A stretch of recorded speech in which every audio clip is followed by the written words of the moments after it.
Um, so today I'm going to talk about how we can use modern security tools to monitor your applications. And when I'm saying applications, I'm talking about web apps. So you go online, you go to your bank's website. That is an application in our world. So I'm going to talk about monitoring those applications from the inside out. And hopefully Disney Pixar don't see this and sue me. So yeah, basically allowing you to focus on creating high quality, secure apps without compromising your development speed. But before I get going, just a little bit about me. As Sammy said, I've been in the application security space for 12 years now, which you can probably tell by the bags under my eyes. In that time, I've had multiple roles, but primarily I've been the support guy. I joined Contrast Security back in 2016 when we were teeny tiny, and I've had the honor of building out a super techie, jolly team as our business has grown. And as most people in this room probably, I love playing around with new shiny things. So yeah, it's fun being at Contrast. You get to play with some cutting edge tech. And I'm based on the Isle of Man, which is home to a crazy motorbike race called the TT and Cats with No Tails.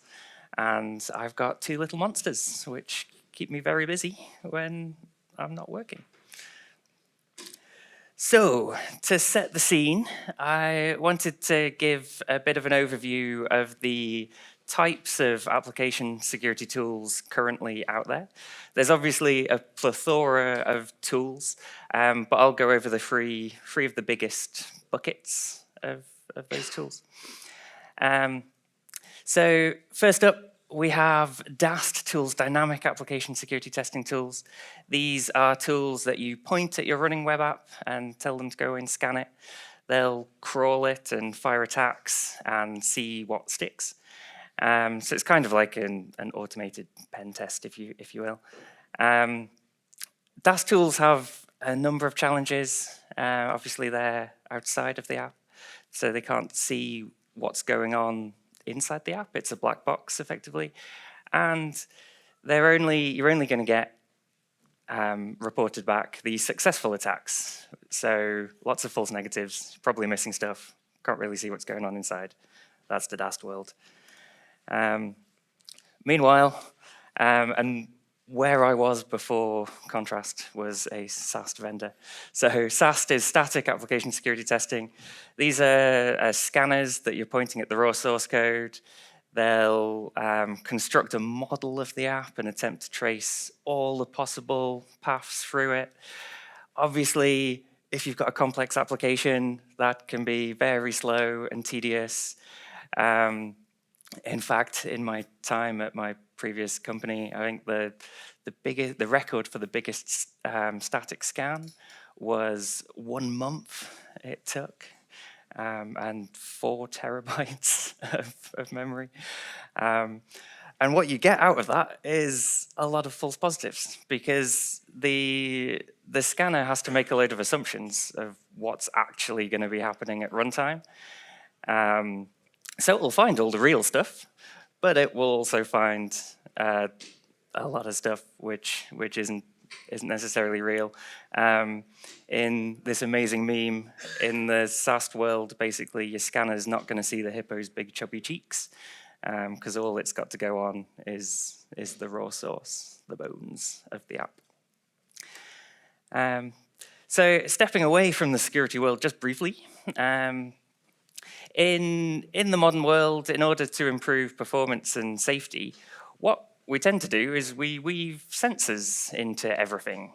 For example, a simple smartwatch has 12 sensors for monitoring various things. When you wake up, your steps, etc. Formula One cars have 300 sensors, and Airbus A380s, I'm reliably informed, have 6,000 sensors monitoring various bits and pieces. And those sensors are primarily used for 2 things, performance and safety.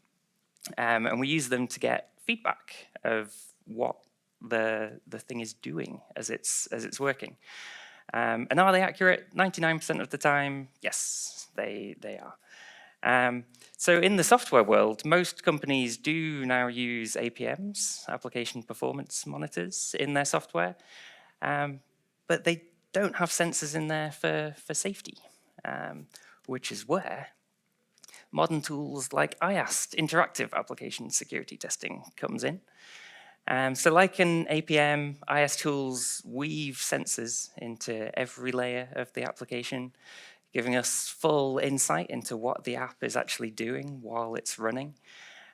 Just like Joy Animates in Inside Out. You can see exactly what's going on at runtime. And we're not having to perform a chunky scan. You haven't got anything running for days, weeks, months. And we can see vulnerabilities in real time as the application is running.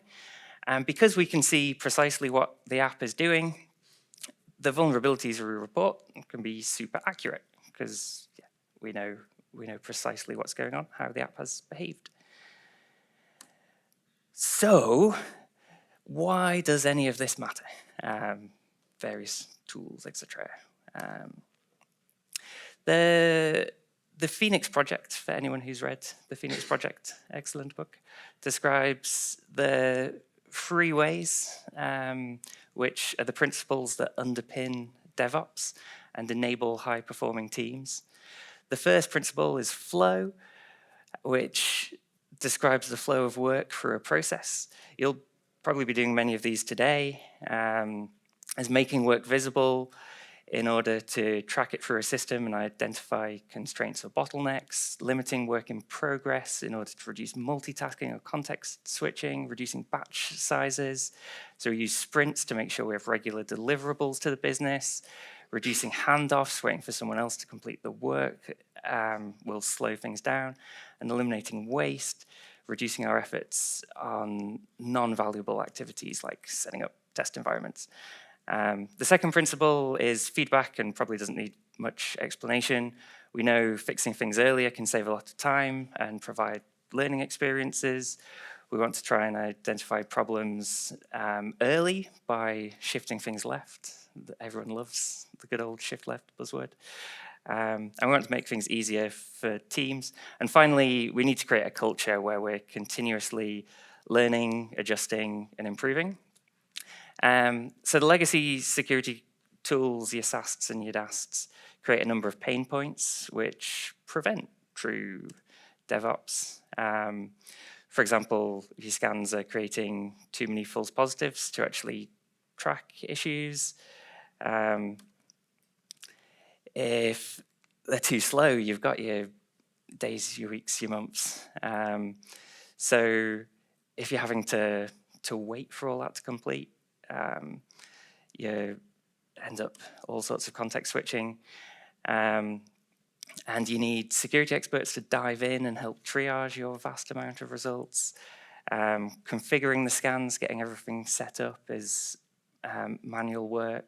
And devs want to focus on writing code. They're not necessarily security experts. And yeah, again, slow scans, your feedback loop is broken effectively if you have to wait for forever to get any results. And shifting left, is it worth it? Have you just moved the problem? Have you solved anything by doing that? And the continuous improvement, if you don't have reliable data, you can't learn, improve, etc. So this slide's a visual representation of how dev teams have been burdened with slow and inaccurate tooling, which wasn't really designed for them to use. It's designed for AppSec teams, not with developers in mind. And it does make sense to have developers responsible for security, as they heavily outnumber the people on the security team.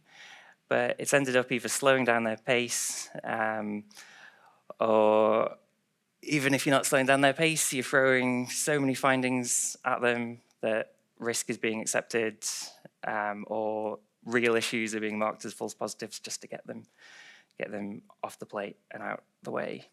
So how do we fix this? So improving the accuracy of our tooling, which I'll talk about on the subsequent slides. Restoring the fast feedback loop. We want to provide real-time feedback to developers instead of waiting for scans to finish or running in parallel pipelines. And enabling the security and dev teams to visualize, understand, and mitigate risk.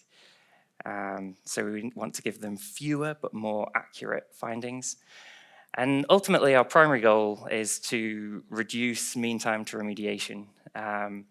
So finding vulnerabilities doesn't reduce your risk. In fact, it makes you more accountable, which is not a good idea unless you actually plan to go and fix those things. So all the value is really in the resolution. So Contrast approaches the problem of security from a different perspective by injecting our sensors into the app itself through instrumentation. We're able to feedback findings to developers in real time as the application's being exercised or used. We're also able to use the technique to detect and block attacks in production, but that's for another time. I'm not going into that today. I'm sticking to detecting vulnerabilities in pre-prod today. So, having those sensors in the app provides a level of visibility you just can't get with the traditional tools. For example, SAST, you're just looking at the code. That's all it can see. Your DASTs and even your WAFs, all they're getting is the HTTP traffic. Whereas from inside the app, we can see the traffic, we can see the code, we can see the libraries, we can see frameworks, we can see everything running in the application, along with the application on that runtime in real time. And just in terms of accuracy, we use OWASP benchmark. I don't know if folks are familiar with OWASP benchmark. It's an independent benchmarking tool which you can throw all sorts of AppSec tools at. And it contains thousands of real and fake vulnerabilities to let you assess whether a tool is going to be any help and find the real stuff and not the fake stuff. Or you're better off randomly guessing where the vulnerabilities are. And yeah, Contrast's still the only tool to max out 100% on that. But that's publicly available, so you can go and run it and have fun. So this is all great. How do we actually do any of this? How do we monitor applications from the inside out? So Contrast has a variety of agents. We cover a host of different languages: Java, .NET, Node, Ruby, Python, Go, PHP, Kotlin, Scala. And when deployed with your application, we instrument the app. We weave sensors into the application, and we do that in a variety of ways depending on the language you're deploying. Java and .NET are obviously the most straightforward for us to build agents for, because they have nice instrumentation APIs which we can use to hook into the app. We have to get a bit more creative with the likes of Node and PHP. And then when you do deploy your application with the agent, once we are hooked in, when starting the app at startup, we do a few different things. We actually, after I've just been rude about SAST, we actually do a little bit of SAST on startup. Just to identify the quick, low-hanging fruit, like config issues, hard-coded passwords, the stuff that we can grab really quickly. We don't have to run big chunky scans for. And as we instrument the code at startup, we also identify the attack surface. So we'll look for all the controller functions in the app where data might come in and the places it can be used.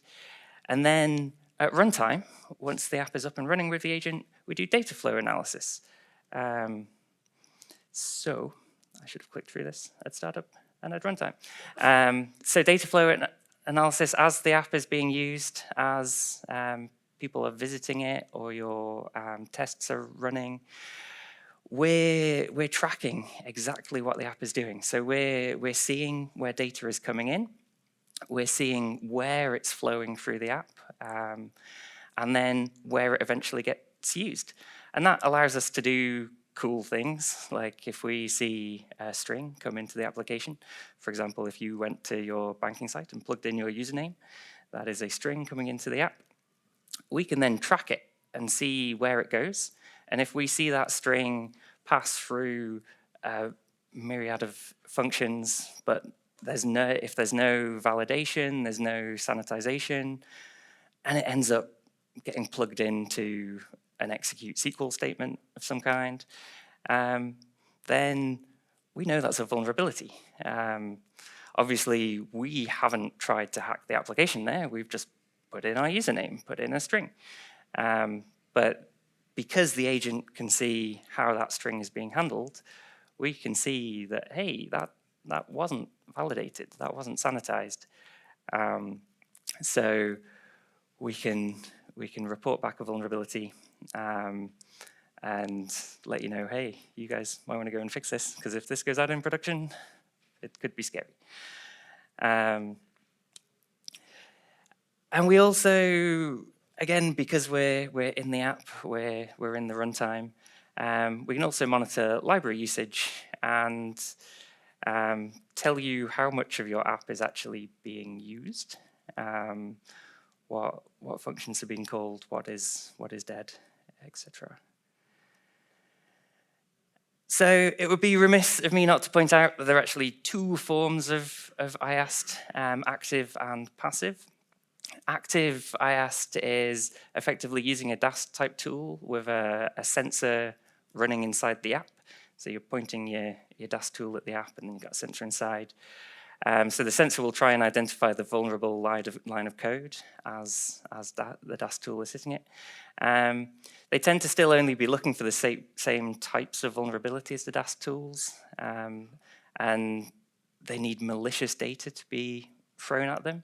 Meanwhile, contrast assess, we're a passive IAST, so we're monitoring all of the traffic coming into the app and looking for those vulnerable code paths. That does have the disadvantage that we do need the app to be used. We do need that traffic. We do need it to be exercised. So that's great if you've got automated tests, because you literally drop the agent in and your automated tests become security tests. But if you don't have automated tests, then yeah, you get limited code coverage. Obviously, one of the cool things contrast can be used for is to let you see how good your code coverage is right now, how good your testing coverage is. And we have a lovely professional services team who can help with expanding that if needed.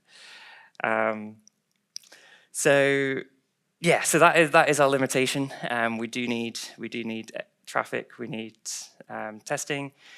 But yeah, on the flip side, we have the big advantage that we cover a much broader range of findings than your active IAST tools, and we work with existing tests. So as I said, at the most basic level, you can just throw contrast agent into your pipeline and you're in action. You're doing your security testing. So going a little deeper, the contrast agents can be installed in a bunch of different ways, depending on how your apps are deployed or what your pipeline looks like. The latest agents are always available on a host of package managers, and we have an Azure extension, a Pivotal Cloud Foundry build pack, and seemingly the most popular at the moment, we've got a Kubernetes operator. And if you do want to be more old school, you can just download the agents direct from our UI or API. Once you've got your agent, you need to pass it a little bit of configuration. At the most basic level, that's just telling it the contrast server, either SAST server or on-premise, that it should report to, and give it its authentication keys so it can report findings. But there's all sorts of interesting config that you can add. So you can track which environment, session, build a vulnerability was identified in, so you can keep track of things over time. Then it's just a case of running your app with the agent and exercising it, ideally for your existing tests in UAT, QA, etc. When you run your app with the agent, as well as finding vulnerabilities in the running code, the agent actually does software composition analysis, SCA, as well. So on startup, we report a full list of libraries to our UI and map them to known CVEs. But as we're monitoring what the app is doing, as the app's used, we show you which libraries and even which classes in those libraries are being used, which can be very handy because if you have thousands of libraries, thousands and thousands, as most folks do, you can focus on resolving the most vulnerable, which are actually in use, and ignore the ones which aren't actually getting exercised. So, just build this out. So all sounds magical and too good to be true. What's the catch? So we do require some changes to the app's config or runtime to add the agent. That varies by agent. For example, Java is simply a jar file and a single JVM parameter to point to it. Whereas for the likes of Python, we need to configure the agent as middleware. And yeah, every agent's a little different.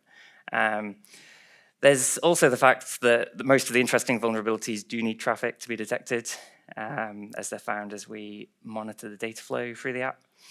But that said, on the flip side, the benefits of using IAST hopefully speak for themselves. And now I'm going to attempt something dangerous. I'm going to try doing a live demo. So if I flip over here.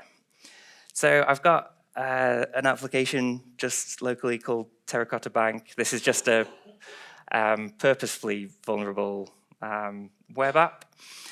And in the build script, I've added some JVM args. So I've already got the agent downloaded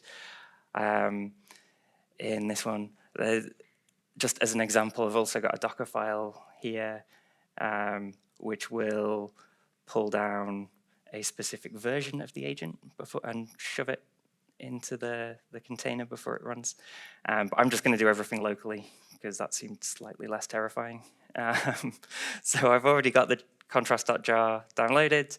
I've got in this case, I'm passing in the configuration, most of the configuration via a YAML file. So I'm pointing to that. And I've got some extra properties on here. So I'm naming the app, and I've got some metadata that I'm going to add to the application. So if we come to a terminal and we run this,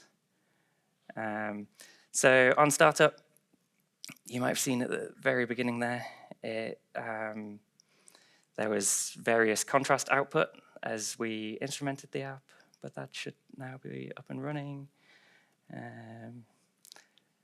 So ta-da, this is our web app running locally. And if we jump over to the contrast UI, where I've been logged out, of course. Bear with me.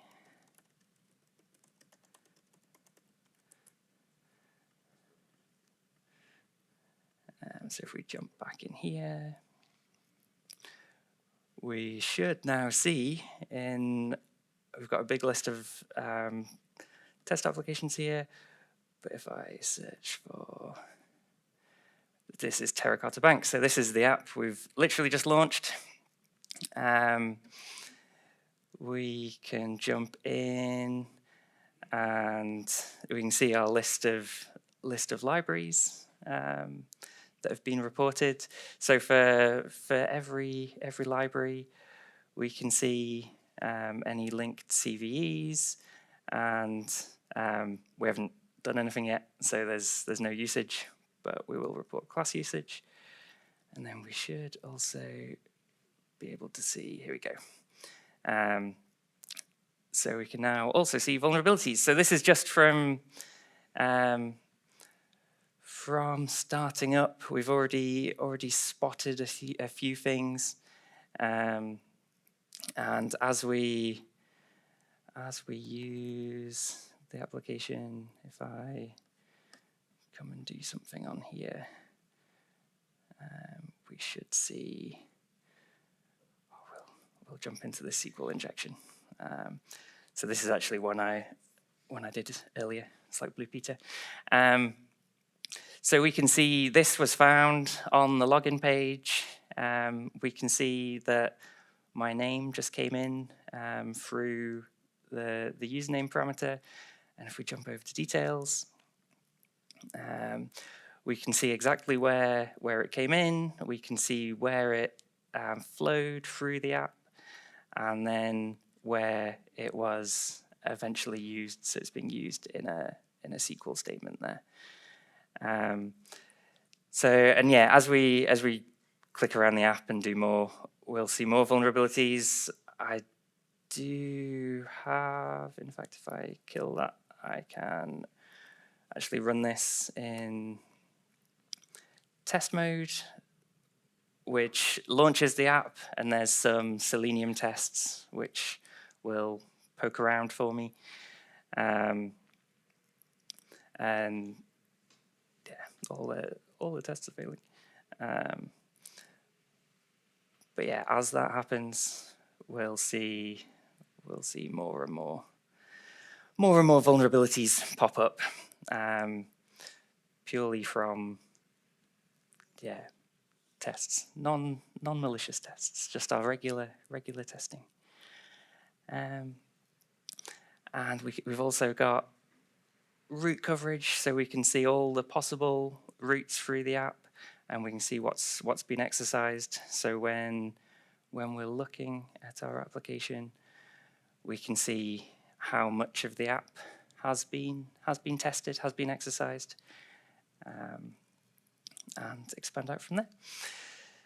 So, jumping back here, that's what I've got. Thank you. And we do have a free version of Contrast Assess if you want to play around with all this yourself. Just either grab that QR code, or if you have a search for Contrast Community Edition, you can sign up and yeah, get going.